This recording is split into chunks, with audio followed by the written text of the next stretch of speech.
Hello out there, and welcome or welcome back to My Grocery Adventure, a podcast for people who want to make an impact. Today, we are joined by Will Katz, and we will begin diving into Will's story. Most likely, this will get continued on future episodes. We'll see how far we get as far as getting to unpack the winding road that leads us to wherever it is that we're supposed to be. Will, thank you so much for joining us. Welcome to My Grocery Adventure. It's my pleasure, and it's an honor. I'm a little surprised that you would have thought of me as a possible podcast partner, but Yeah. we'll Yeah. do our best. Oh man. Well, and let me just tell everybody right off the bat, the line that struck in my mind and just like planted itself there was one time Will told me that he accidentally built a business valuation practice. And that is my style. That is exactly what we want to talk about here on My Grocery Adventure is like, how do you accidentally wind up exactly where you're supposed to be? Because I think there can be a misconception about needing to have it planned out or Mhm. needing to get the right experience so that you can progress into where you want to be. And it's like, it doesn't always have to be such a methodical, laid out plan. I suspect it rarely is, and in fact, in my case, it's almost a complete inversion of that because it wasn't really until I was there that I said, "Oh wow, this is where I should have been all along." Like this is a perfect match for my skill set and my temperament and the ways in which I want to help other human beings. It's like, oh, wow, good Yeah. deal. Yeah. Landed right. Right. Okay. Yeah. So that's a little bit of foreshadowing of kind of Yeah. where Will is now, right? And we'll go back then to kind of where I start with each guest is where were you born? Where'd you grow up? What was it like? Paint us a picture. Okay, I can do that. I've really only lived two places in my entire life. I've traveled a fair amount, maybe more than my fair share, in fact, but I've only ever really lived in Tulsa, Oklahoma, and then now I live in Lawrence, Kansas. So I was born and raised in Tulsa and lived there all the way through my graduation from high school. I moved to Lawrence for to start college at KU and have never moved since. Oh, wow. Okay. So in Tulsa, was it like in Tulsa proper? So is that like a pretty big Mhm. school that you went to? So I was really actually super fortunate. I mean, my parents, I was born in 1968, so you can do the math. I'm Okay. 55. And my parents were in the kind of first wave of American divorce culture, right? So, like in the before the mid 1970s, you could look this up, but divorce rates were preposterously Hmm. low. Yeah. Like people stayed together and stayed in horrible abusive marriages, and it wasn't until the 1970s that probably primarily women said, I'm good. I can live without this. I'll find my own way. Yeah. And so, in that first wave, this great wave of American divorce, notions of like enforcement were lacking completely. So, probably one of the kind of driving issues, the driving conflicts in my first, let's say, from 5 years old to 20 years old was just that my mom was trying to raise two kids, and it wouldn't have mattered how much money my father had or made. There was no court system in the world that was built yet to kind of transfer that. So child support was really just a if you feel like it kind of a thing. And my Oh, father didn't feel like it. So, so my mom raised two kids, and she didn't work outside of the home from when she was about 20 until when she was almost 40, and kind of had to figure out a way to make that work. So it was a little bit challenging for the household at times. wow. So are you the older sibling or the younger sibling? I'm the younger, actually, the Okay. younger. Is And my it? older sibling is really kind of cool. She's a great story. She's a rabbi, uh, an ordained rabbi, and has been for, oh gosh, 25 or 30 years. She's quite a character, really. I can only imagine. Yeah, Oh my goodness. Wow. a, So a pioneer. it sounds like your whole family, like where you're saying like your parents were kind of on that leading edge Oh, yeah. of like Hmm. seeking freedom over tradition. I would say. Like, That's a fair way to look at it. Yes. like, Yes. gosh dang it. Yeah, before that, tradition reigned supreme. Like, there was, like you're saying about the court system, there just wasn't even another option. No. Like, you made a promise, and Right. that's the end. Absolutely. That's it. Right. Yeah. Yeah. Gosh, like by the time I came along, like it was such a common thing. Like, Yeah. did you have other friends where their parents were, or were you like the only one kind of thing? Amazingly, uh, I have a set of cousins that they were all born. There were three kids, all just a little bit older than me, mostly around my sister's age, and my aunt and uncle. And they got divorced about a year before my parents did. And I remember when they told me, "Oh, your aunt and uncle are getting a divorce," and I was like, "Wait, what? What is that exactly? And what does that mean?" And then when I figured it out, I cried and cried and cried and cried for an hour or two. I was just shell shocked and sad, and I couldn't even imagine it. Like, actually a family going different ways? That doesn't happen, does it? I mean, I'm 6 years old. That doesn't happen. And then when my parents told me a year later they were getting divorced, I was like, oh, okay, whatever. You do you. You'd like come to terms with it by that point. I guess so. Yeah. Yeah, interesting. Wow. Hmm. Mm. So, yeah, like what was that like then as far as your childhood? Did you do like activities and like extracurriculars? Like did you like school? Any of that? I did. I liked school. I think I say this all the time, and I'm not sure this may not come across as easily on a podcast. I think I'm a reasonably sharp guy, but my sister got all the brains in the family. I mean, truly, like she has. I don't know. She's got at least one doctorate degree. She's got two master's degrees. She's got an undergraduate degree in computer science, for God's sakes, from the 1979 or 1980. And then she's also got a master's degree in human relations and one in vocal performance. So talk about just this brilliant and well-rounded person. Mm. And so I think I always knew that like academically I probably wasn't going to quite measure up to my sister, but I liked school just fine.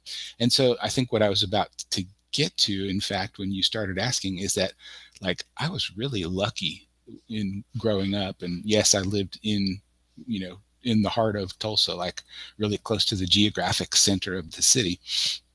And I ended up, I'm not sure how I got so lucky. I know I made the decision here, but I went to magnet schools from sixth grade on. So I went to George Washington Carver Middle School, and I went to Booker T. Washington High School. And these actually were truly formative experiences for me.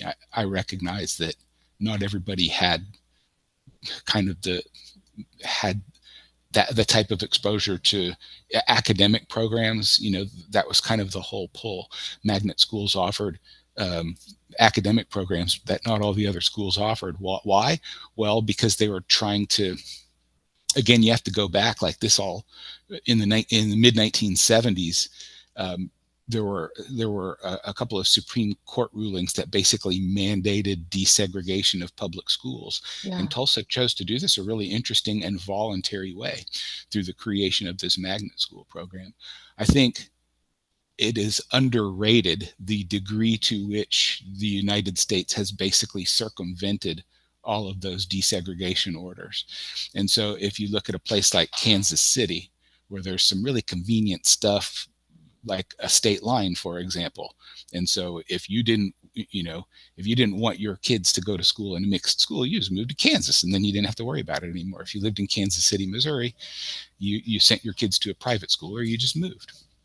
Mm. In a city like Tulsa, at least at that time, it wasn't quite so obvious.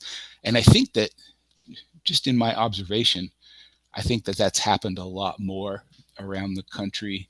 Almost any major metropolitan area has figured out pretty much how to segregate their public schools, Yeah. sadly, Yeah. between the 1970s and now. But at that time, in that location, it was this voluntary desegregation program that turned into this magnet school program that has been really robust and rewarding for a lot of kids over a long period of time. In fact, I'm still involved in like alumni association stuff. I'm going to be, what is today? I'll be going back in about 4 weeks for the homecoming football game. Oh, Um, I love that stuff, and I'm really I recognize the good fortune that I have with connections with some of my high school classmates that go back a long time and are still yeah. really meaningful. Yeah. So I have a couple questions. Number one, I've never heard that term before. I think you're saying magnet school. Is that right? Yes, that's correct. What does that mean in general? Um, I think generally, boy, I guess we'd have to Google it because it's funny. You've never heard the term. I grew up with the term. I know, It I was don't just know like, anything about it. yeah. I mean, I think it's just it's a public school, Okay. part of the public school system, and it's generally speaking, magnet schools just offer different kind of academic programs than what you might get in a neighborhood school. And like, So, in what's fact, an example of a different academic program? oh, that's a great question. So at my high school in 1982, 83, 84, you could take Chinese, you could take Russian, you could take German, like an incredible variety of foreign languages that you could take, Yeah, not just, French, Spanish, and pick up a little dead language, Latin or something. You could take sure. all kinds of stuff that you wouldn't have been able to take other places. And then at the time, I think this has become more common, but at the time, we were pretty far advanced in the AP advanced placement programs, so that Mhm. you could take high school classes and then test at the end for college credit. In fact, there are two programs at the time. AP was the bigger one, and I think the other one's called International Baccalaureate (IB). And I'm not sure, it's possible IB has gotten bigger since, but at the time AP was the big one, and Mhm. didn't, again, wasn't necessarily my thing, but certainly a lot of my friends made a lot of progress towards college credit hours while they were still in high school. Yeah. And my other question was, I think you said that you chose to go to that school from sixth grade onward. And I'm Mhm. curious what led to that choice. How did you know that you wanted to do that? So it was probably more of I knew what I didn't want to do, and that was what I'd been doing. So again, kind of inherent in this notion of, um, and I want to make really clear, like a whole heck of a lot of people have it had it a whole heck of a lot worse than I ever did. Like, just by virtue of being white and male, like there's a whole heck of a lot of privilege that comes along with that. Um, so I don't want to make it sound like, we were shooting squirrels with a BB gun, to feed ourselves for lunch or anything like that. Um, but we moved a few times in my youth, and so I went to a different school for K1, a different school for 2, 3, a different school for 4, 5. Just a Hmm. lot of moving around, and so when it came when time came to choose, I think we just got something in the mail. Do you want to go to Carver, basically? And I looked at the brochure and I thought about, like, what did I have invested in this school that I went to for fourth and fifth grade? Not much. Mm, um, I think this probably isn't common. I mean, I have a child in sixth grade right now, so like the notion of fourth and fifth grade is not completely foreign to me. I think when you go to a school in fourth grade, you'll often go into a school where a lot of the other kids have been together since kindergarten, right? And so, you know, you may or may not be like kind of in the in crowd or whatever. So I didn't have much investment there. And so I get this brochure. Do you want to go to Carver? And I can actually tell you, this is sort of stupid, but the thing that really enticed me was that they had a typing class. Like, oh, cool. So if I go to sixth grade at Carver, I can learn how to type. Okay, sold. I'll do it. right. I swear the carrot that gets dangled, it's usually sounds something so simple and like, wait, that's why you did it, but almost always there's like a little piece of like, yep, that's why. And it Yeah, got you there and it did its job, you know? it did. Yeah, It sure the did. typing class. So you took the typing class, I assume. I did take the typing class. Yeah. Way to go. But so then you continued through that. And like, okay, so Mhm. how many kids were in your graduating class? 283. That's the biggest one I've heard so far. on Is all that of right? these Okay. episodes. Yeah, they're more closer to like 40 or 4 was one. Oh my Yeah. goodness.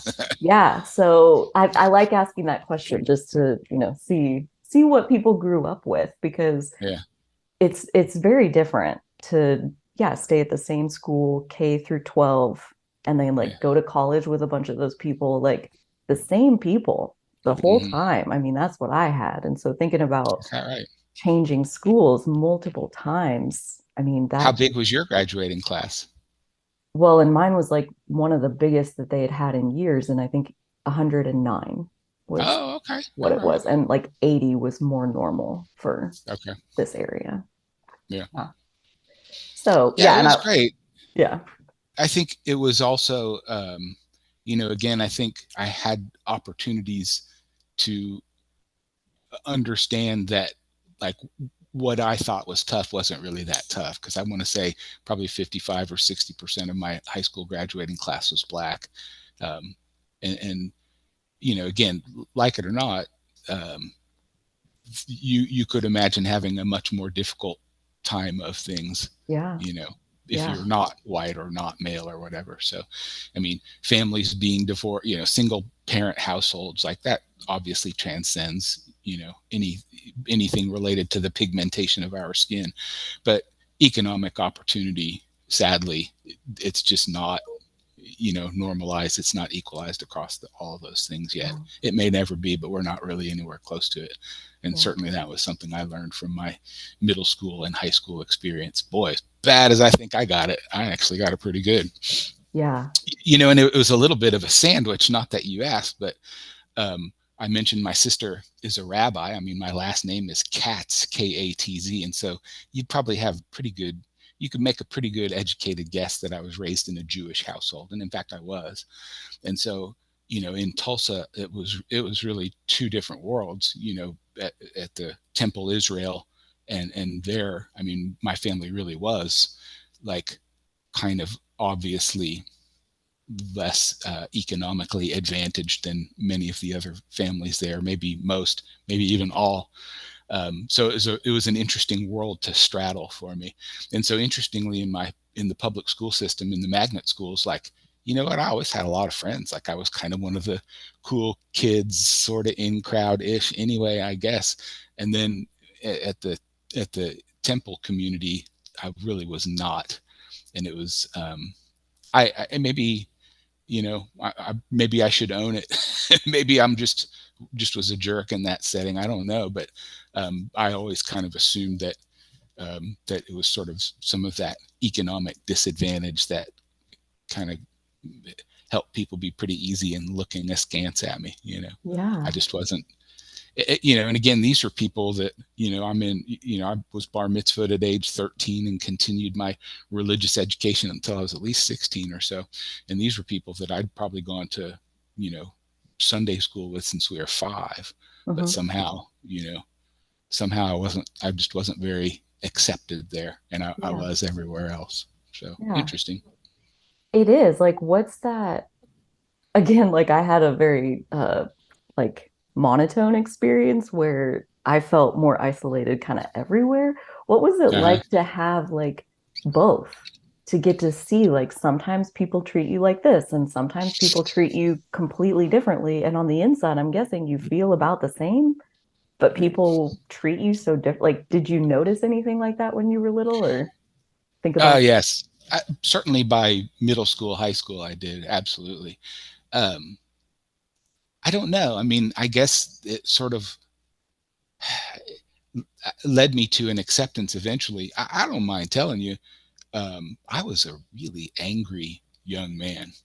I'd guess maybe from 10, 12, 12, 13 years old into my middle 20s at least. Like, I was actually kind of a troublemaker. I got in lots of trouble. Um, Most of it, like, people have gotten in worse trouble. Let's put it that way. Fair. Um, Through the grace of whatever forces, a lot of it is that I didn't get caught doing some of the things, um, but boy, I was very angry.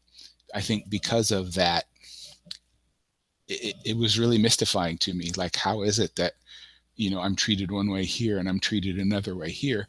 But also, like, it wasn't completely foreign to me that some of my black classmates were treated way worse than I was anywhere. Like, we go to the mall together. I'd go with white friends, and nobody, we never even saw mall security or anything like that. I'd go with my black friends. We just get followed the whole time. So, Yeah. like, it was really obvious to me at that time that, like, there it was all just very capricious. Like, the way anybody is treated in any situation isn't related to, you know anything I could put my finger on, other than Yeah. things that made me mad to think about. So I don't know. Didn't mean to snort, but yeah, yeah, yeah. It's the color of your skin, or it's the depth of your pocketbook. At least that was what it looked like to me. uh, and maybe I was right, but yeah, I was not a good kid there for a while, my mom would tell you. And how do you come out of that? Where does the anger go? How does it transform?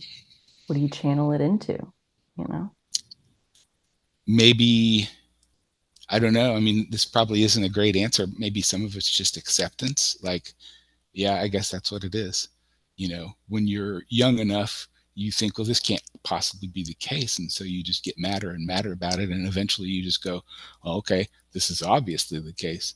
You know, I can get mad. And the more mad I get, the more it ever limits my ability to do something about it. Or maybe I do something about it in really, really small ways over the course of my life. And maybe, I guess I hopefully got 25 or 30 more years in me. And maybe at that point in time, I'll look back and say, that's exactly what I did.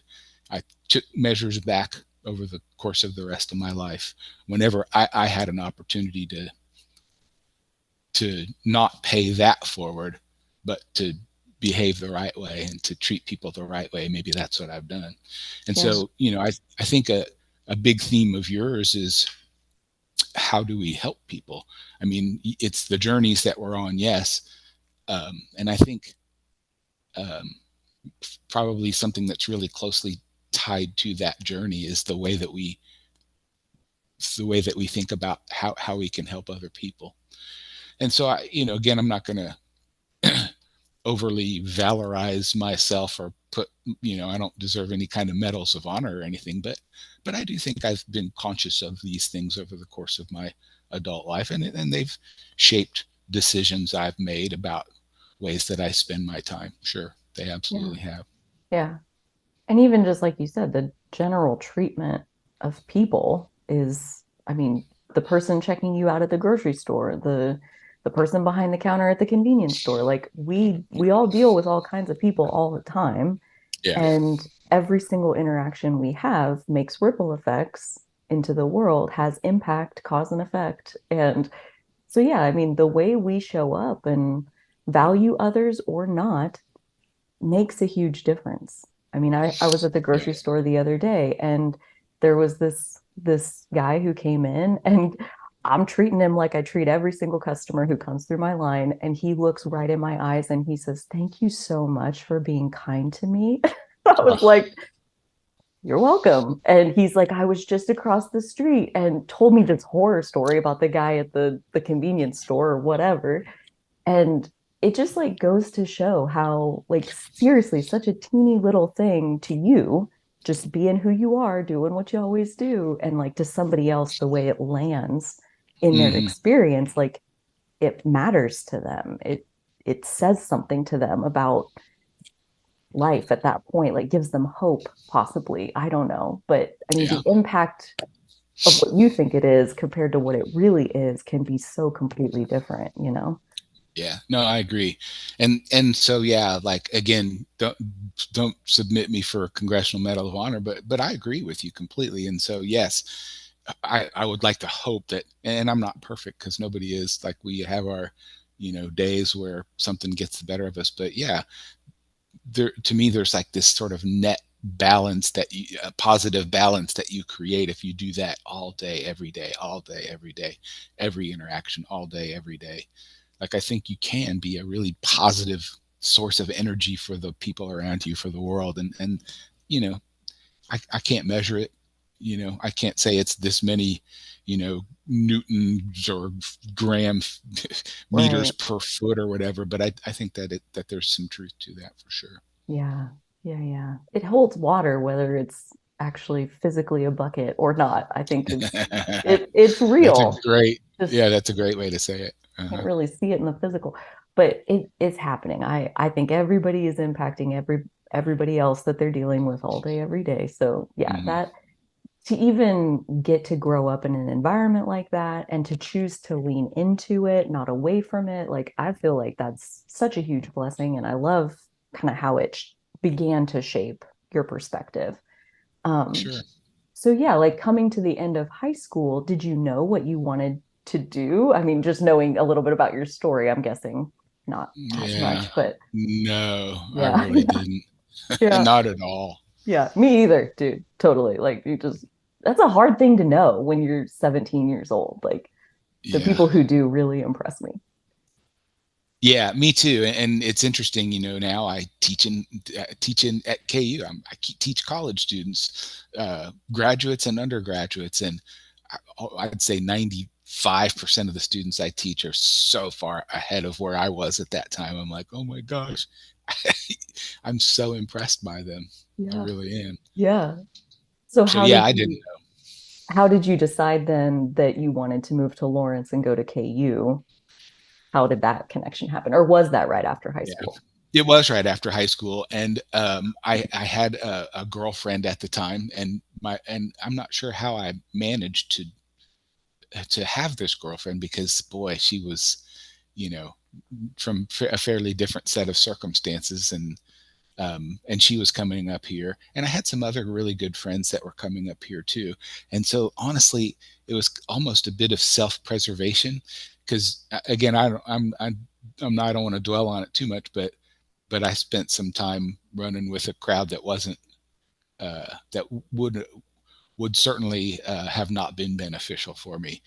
Some folks who are no longer with us, or if they are, they're incarcerated somewhere. Mm, Um, and so I think I had some sense of self-preservation in leaving that situation, probably as much as anything. mm, Move up to Lawrence, start over a little bit, see how that goes. I've got good friends there. The friends that I had going to Lawrence tended to be the ones that were a better influence on me. And some of the ones that were staying in Tulsa or maybe even going to Stillwater or Norman, maybe were the ones that weren't such good influences on me. mm. Interesting. So like, yeah, So you had enough sense to gravitate towards a a more little bit. open path. Yeah. Now, to be fair, it wasn't all peaches and cream after that. I mean, I took 6 hours my first semester, and I passed three of them. I passed one out of two classes, and then I can't remember. Second semester, I want to say I took another 6 hours, and I think I passed all six of them. But Oh boy. but what happened after my first year at KU is that the university took away my right to receive financial aid. They didn't kick me out, but they might as well have. Like if this is during the Reagan presidency, Carly, and I got Pell Grants. I got Pell Grants during the Reagan presidency. So you could look that up and figure out what percentile I was in there. But clearly, without financial aid, like they may as well have kicked me out of school. And Hmm. so I ended up taking, I think it was, no, I just took 2 semesters off. And in the fall of that first semester that I took off, I got a job, and I started working in a local factory. It was called E&E Display Group. Edward and Evelyn is what it stood for. Earl and Evelyn. No, Edward and Evelyn. I don't even remember. But I got a job there, and I think my starting wage was $4.05 an hour. And most of what I did was fold cardboard sheets up into boxes, pack stuff in them, tape them shut, palletize them, and get them ready to go out the door on a truck. Um, and it was pretty hard work. not easy work. It was pretty physical work. It wasn't difficult, like mentally challenging work. But I did that for a few months, and I eventually got a like a little bit of a raise, and I got moved to a machine operator position early that spring. I think I was making $4.76 an hour, and I ran a machine called a thermoformer, and I did that for years. Years. I probably did that for about 4 years. Ran mostly that same piece of machinery. What does that machine do? It takes sheets of plastic and turns those sheets of plastic into formed units of plastic. So the company, I ended up working here for 17 years. So this is actually a really formative period in my life. Um, and I would have never guessed that walking in the door. It was like, well, I can make $4.05 an hour. So I think if I can hold out till my first paycheck, I can actually get groceries with it. Like it was that. It was very, very much that. Um, but the company made a variety of point of purchase displays and store fixtures. So today, if you walk into the grocery store of maybe not a rural one, but maybe a rural one, for sure, any non-rural grocery store, you can probably buy like a Hallmark card at that grocery store. In fact, there's probably a whole aisle in a larger grocery store that has just a bunch of Hallmark cards, and it probably has like American Greetings and a couple of other big brands, right? We made the card top fixtures that get mounted to the racks all the way down the grocery store aisle. We made those. We made kind of a variety of other, like the little cardboard stands that sometimes stand up in the grocery store aisle, full of Rice-A-Roni boxes or whatever Mm-hmm. that you have to avoid when you're pushing your cart. We made those, and then we just made eventually a lot of signage and some other like the things that cash registers might sit on. We Mm-hmm. ended up later in my career there doing a bunch of work for like Best Buy and T-Mobile stores. So kind of a variety of stuff. But if you think about those card racks, Mm-hmm. they were like a plastic, and then they had like a clear plastic thing glued onto the front. So the cards are between a big plastic rack and then kind of a strip of clear plastic. Mm-hmm. And the person that owned that business was pretty instrumental in kind of the notion of how those card top fixtures worked. Again, going back many, many, many, many years. And so, especially for Hallmark, I mean, we were kind of like one of the main suppliers for a long time. Yeah. So it was very interesting. It was good. The machine that I ran took cut sheets of plastic. I mean, I say cut sheets. In reality, they're 70 inches by 58 inches or something like that, and I'd slam them into like an aluminum frame. The aluminum frame rotates on a turret, and it goes into a heater, and then it goes from the heat. They'd get so hot that the plastic would sag down, and Mm-hmm. then the machine would rotate around again into a die station. So an aluminum die comes down that's got vacuum holes in it, and it sucks the plastic up against it, cools it down a little bit for about a minute, while the next piece is in the plastic is in the heater heating up for about a minute, and then the whole thing rotates again. So every minute or so, I would take out this formed piece of plastic, put it on a pallet, take a sheet, slam it into the frame, close the frame, and then wait for the machine to rotate around again and swap it out again Oh for man. 4 years. How much does one of those weigh? The big sheet of plastic. That sounds heavy. Nah, I mean, there are, maybe the heavier ones were maybe an eighth of an inch thick. So they're not terribly heavy. They're a little bit inconvenient to carry just because they're sort of big and bulky and Yeah. not very aerodynamic. And, of course, you're, you know, moving around pallets. And then when you have to change the die, when we're going to a different part number, changing the die, there's some heavy work that goes along with that. But Yeah. um, I've also worked in an auto manufacturing plant, the General Motors plant in Fairfax, and I would say that's probably harder work than what I did. Yeah. Yeah. So you did that for 4 years. Does Yes. that mean like you enjoyed it? Is that why you stayed there for 4 years, or were there other reasons? I didn't mind it. Um, I will tell you, like, I made $4.76 for a really long time. Okay.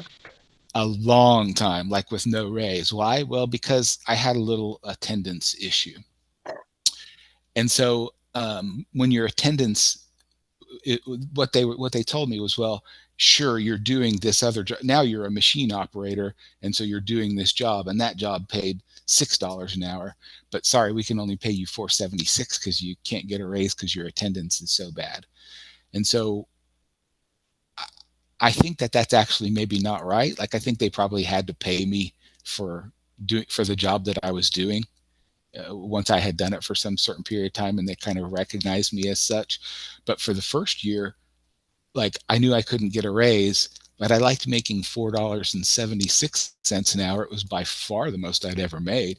It was as comfortable as I had ever been, living in a home with my mom or my mom and my sister, because again, she got thrown out into the job market and didn't have a ton of job skills either. So Mm. crazy as it sounds, more than more than I liked it, it was like I kind of liked making the money. And then what happened was they figured out that it was probably not legal for them to not pay me the $6 an hour earlier than they did. And so what happened was I ended up getting that raise to $6 an hour, and I got back pay for about 6 months. So I mean, you could do the math, call it $1 an hour, right? Call it $40 a week for 20 6 weeks. months. I Yeah. mean, Yeah. uh, that was a really big chunk. So, Like most money you'd ever gotten in one go. oh yeah. So I was like, I think I was just really comfortable, to be Yeah. honest. Yeah. I did that job for a long time, and I was really comfortable. Yeah. So during that time, again, I had been essentially kicked out of school, but I went back. And part of my attendance problem, and let's face it, maybe part of my kind of youth anger issues, were related to some substance use issues. I'm not sure I want to say abuse, because I don't really want to minimize the experience that other people have had that I know. And Hmm. so I did a lot of stuff. I don't know that I was ever like out of control of that. I mean, I never got a DUI or anything like that. I never, uh, you know, got arrested for possession or intent to distribute or anything like that. Hmm. Um, but I certainly uh, I used my fair share of substances, legal ones and illegal ones, and in ways that didn't display very good judgment. Let's just put it that way. And so at that point in time, I think I just kind of made a fairly conscious decision. I mean, looking back on it, it was like, okay, so I know I can go to school full time and I can party all the time. I probably won't do very well because I didn't before. I know I can work full time and I can keep partying all the time because that's what I'm doing now. But you know, $6 an hour, like I might never make more than that ever if I don't go back and get a college degree. So I think that that was really important to me. And it wasn't just the $6 an hour thing. I put this 100% on my mom, and really maybe more my mom and my older sister. Like the expectation was always like at minimum you'd get a college degree. And I don't know that that's the case in every household, and it's almost certainly not the case in every household that was in the same kind of financial situation Right. we were in. Right. I think that's kind of a Jewish thing. Honestly, the Jewish religion promotes study. I mean, it really does. Study of the Torah more than Hmm. anything, Hmm. study of the Old Testament, not necessarily study of secular things like algebra and geometry, but Right. study is kind of um, an active good at all times. Anything that you study, like you're doing something right when you're studying. Hmm. And so, like, that was a big part of it. There had just always been an expectation that at least I would go to college and get a college degree. I mean, at a minimum, you Yeah. know, I've heard other parents have these conversations with their kids.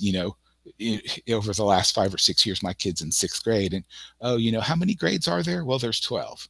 What happens after 12th grade? Well, whatever you want to do. With me, it was like, well, how many grades are there? Well, there's 12, but then there's college for 4 years. Like it was never disintermediated. It was always just part Right. of it. It was Right. table stakes. So looking back on it, I think I'm really lucky because with all of the other poor decisions I was making, I think if that wasn't just absolutely foundational for me, I would have just been perfectly comfortable working in a factory for a while, a long Sure. time. Sure. Well, and in fact, I did, but in a different way. So I went back to school and I switched. I worked a 4 p.m. to midnight shift. I took a year off of school, and Right. so I said I did this job as a machine operator for about 4 years.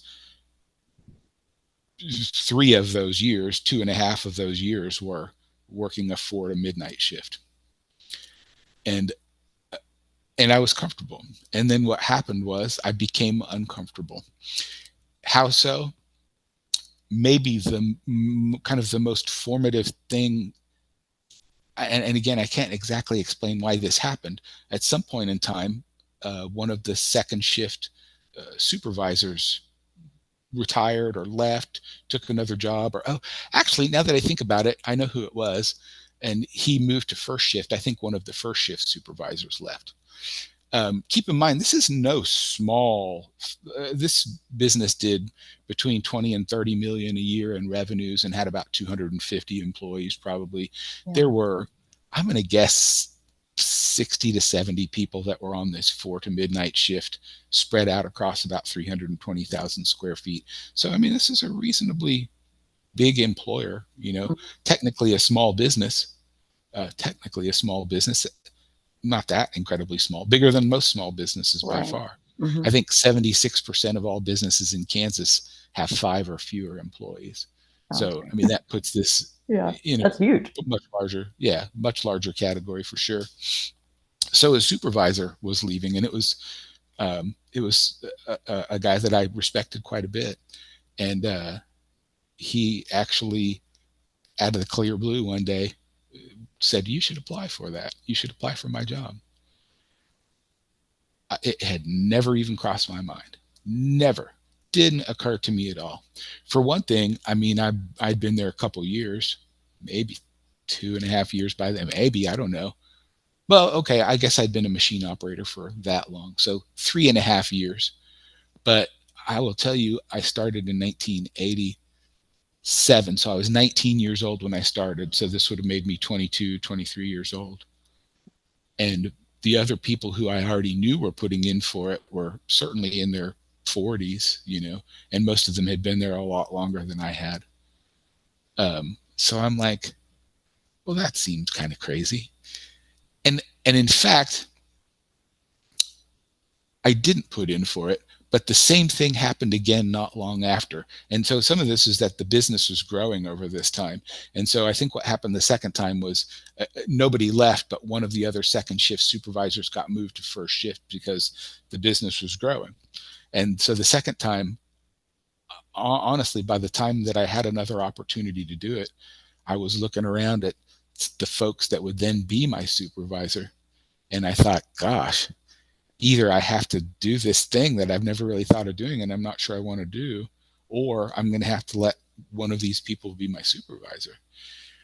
And and again, my job was sort of solitary, and like I could get away with it. It was okay. They wouldn't bother me too much because I was pretty productive and pretty good at what I did. So they would just say, "Will, you stay over there and run your piece of machinery." But at some point in time, I think I felt like I had an obligation to do what I could to make that to make it the best it could be for everybody there. And so I thought, I'm going to go ahead and apply, and I did, and somehow I managed to get the job. So for most of then what remained of my college years, so probably another 3 years, 4 years after that, I was basically like a shift supervisor in a factory, Mm. like a first line supervisor. And so, how many people did you supervise as part of that job? Probably on average anywhere from 30 to 40. And so I did a lot of kind of hiring and firing and disciplinary stuff, and I did a lot of you know, scheduling of the putting the people, like a scheduling department kind of created a master schedule. And so for me it was like, how do I take the people to accomplish the work that we're going to get done tonight type of scheduling. Yeah. And yeah, so it was really interesting. I loved it. I love that you told that story about like feeling like I've never even thought about doing this, but then you look around at who's going to be your boss if you don't do it, and that's what pushes you over the edge into doing it. This is the second time we've heard this exact same story on my grocery adventure, where like people who are meant to be in charge of other people rarely think that they should be. Hmm. And I think like the truly good managers often don't think of themselves as like, oh, I should be the boss, and that's why they're great managers because they have some humility to them, in the mix. It And could be. but then you see like, oh, well, but wait, I'm gonna have to work for this person. If I don't, okay, well, maybe I should at least try. Not And only am I going to have to work for this person, but I'm consigning a dozen of my closest friends to work for this person too. And you know, thinking back on it, like this person kind of changes over time, but um, I think one thing that I always really valued in who in what I wanted from my boss was consistency and predictability. Like my boss didn't have to be perfect, but man, I at least wanted to always feel like if I saw a problem, I could go to my boss and say, this is a problem. You know, and we've probably all had bosses that you go to them and one day you say, this is a problem. And they say, okay, let's fix that. The next day you go to them and you say, this is a problem. And they say, you're fired. Right. Like there, and there's no, like, there's just no consistency to it. oh, Um, so the person that hired me into that supervisory position is a guy that is still a friend of mine. I see him several times a year. His name is Daryl Morgeson, and was and is just a really important friend and professional mentor for me. Possibly could even go so far as to say one of my two major father figures. He means a lot to me, and he taught me a lot of stuff yeah, that I use every day. You know, every day in a professional setting and even in a personal setting. And some of it is just that with Daryl, like I always knew I knew what his response was going to be.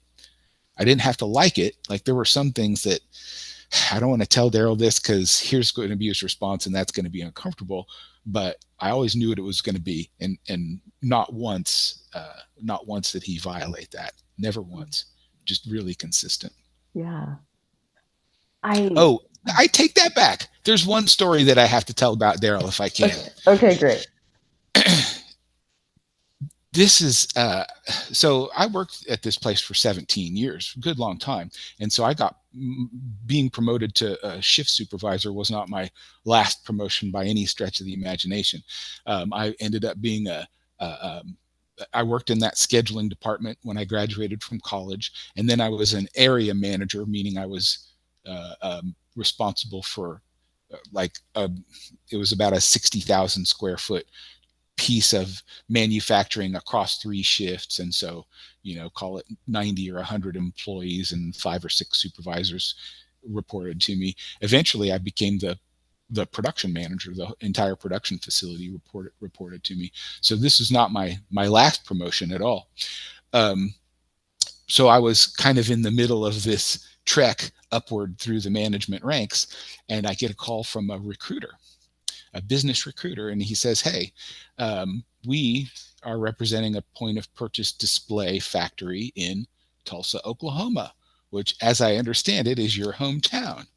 And I said, "Well, yes, as a matter of fact, it is. Well, would you be interested? We'd love to meet you. We'd love to set something up and get you to meet the ownership and the management." And I said, "Sure, I would."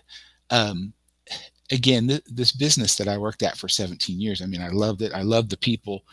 The ownership group was family owned, and the founding owner passed away, I think, in about 1993, and I'd been there maybe 6 or 7 years at that time. The family, I think, didn't have his same vision and certainly didn't have his swashbuckling style. And so for them, this business was a birthright. Like they grew up in it, they always owned it, and in their mind, and I don't blame them for this, but in their mind, the business was something to extract value from. In his mind, it was something to continually reinvest in. Mm. And so by 19 whatever 97, I had kind of recognized this difference, and I knew it wasn't going to be around forever. I Mhm. hoped it could last a while, but I knew it wasn't going to be around forever. So I was really sort of seduced by this business in Tulsa because the ownership structure was very different, and it was more kind of like a private equity structure, not so tied to a family. And it was a little bit larger of a business. And again, I was like an area manager at the time, and they were offering me a plant manager job. So it was a pretty big step up. Mhm. And and one thing leads to another. A couple different interviews, a couple trips down there, they offered me the job. They offered me this plant manager job, and so I had to walk into Daryl's office and tell him, "Hey, I got this other offer, and it's a really good offer." And I told him I'd take it, and that was I got a couple of reactions that I wasn't exactly expecting. First one was kind of this absolute utter calmness, and basically what he said is congratulations, and I was like, okay, well, thank you. And That's then he awesome. asked me, is that what you really want to do? You know, I know that's your hometown and everything. Like, what do you tell? I want you to tell me what you want to do, because you didn't come in here and say, I'm taking this job. You said, I want to take this. Like, you seem a little on the fence about it. So what would make you stay here? Can you tell me that?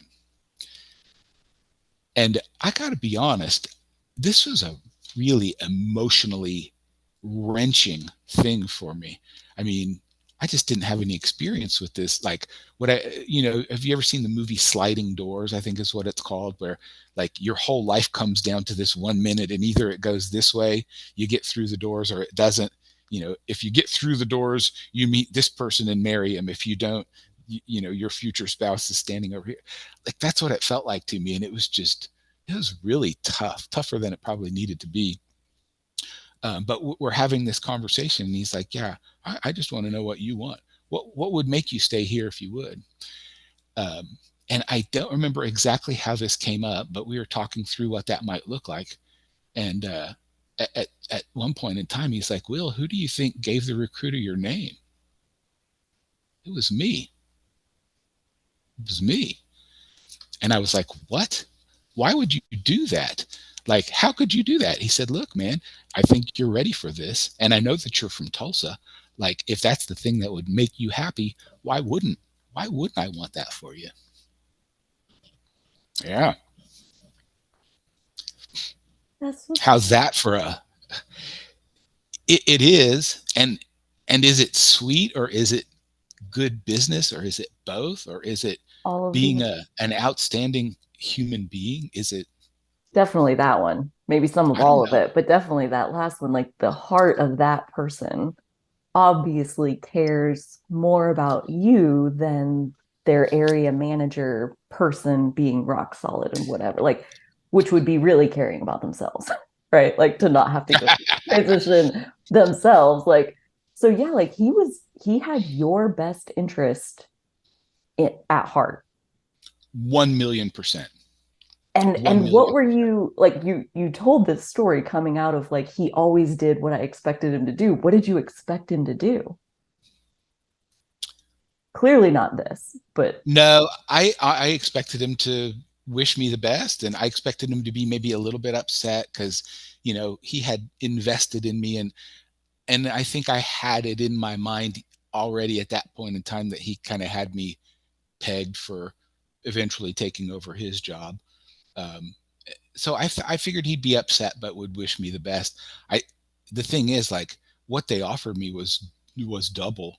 The salary was double what I was making at that time, and so I just kind of expected him to write it off, like, okay, they're not. I know I knew the financial situation that was going to be possible, but what ended up I ended up staying, and he couldn't match what they were willing to pay me, but he at least made it competitive. Like, okay, if I can make this much and I can not have to move, and I can not have to leave all of my friends, and if I can, it's uprooting a lot, I think, to go through that kind of a move.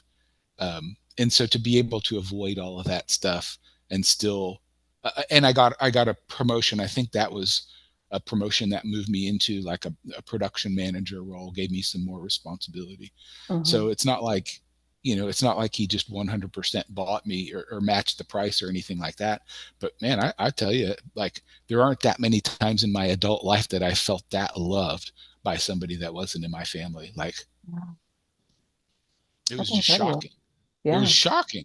Wait, Yeah. you gave them my name? Why would you do that? And now to keep you, he's going to give you a raise and a promotion. Like, It's preposterous, isn't it? you don't hear of this story very often, though. I know, but It's great. I felt loved. I mean, he wanted what was the absolute best for me, Clearly, I first can and see foremost. I can see why you hold him so close to your Mhm. heart still. That makes a I lot of do. sense. Yeah.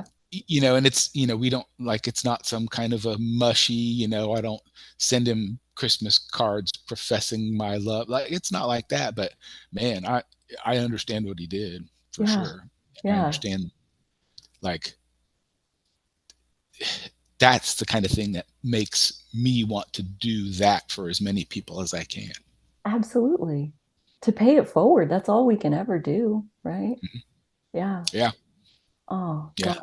No way I could pay him back. I mean, he taught me so much, and he set an example that was just so powerful and remains that way for me.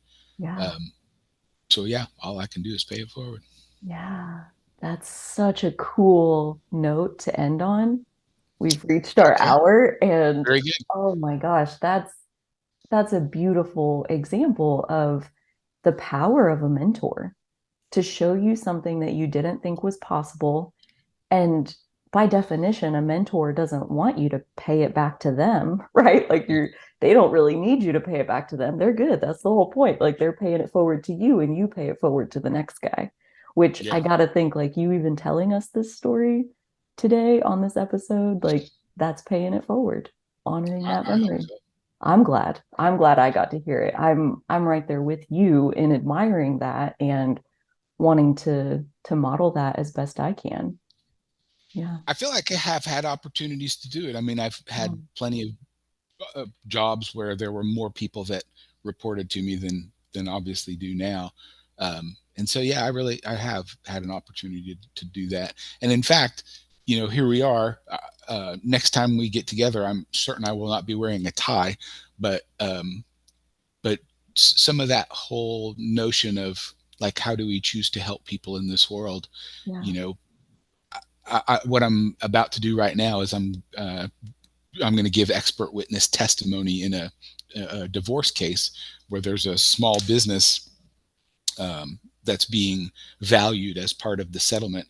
And so, interestingly, like, I've kind of looked back at the history, and I almost always only take cases where I'm representing the outspouse in a divorce case, where I'm trying to say, in other words, no, this business is worth more than what they're telling you. The woman who's now the one raising the two kids in a single parent household probably deserves more than what you think, and here's why.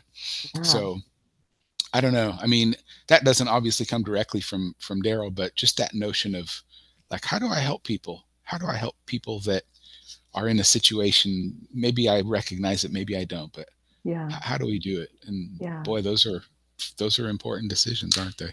They are. They matter in the lives of other people. You're going to Yeah, show up and give your testimony for a little while and like that could potentially change her whole life and her kid's life, you one know? way or another. Yeah, One way or another. Right. Like we can't control the world by any means, but you yeah, sure can try to do what you can. And right. that's all we can ever do. Yeah, very Oh, good.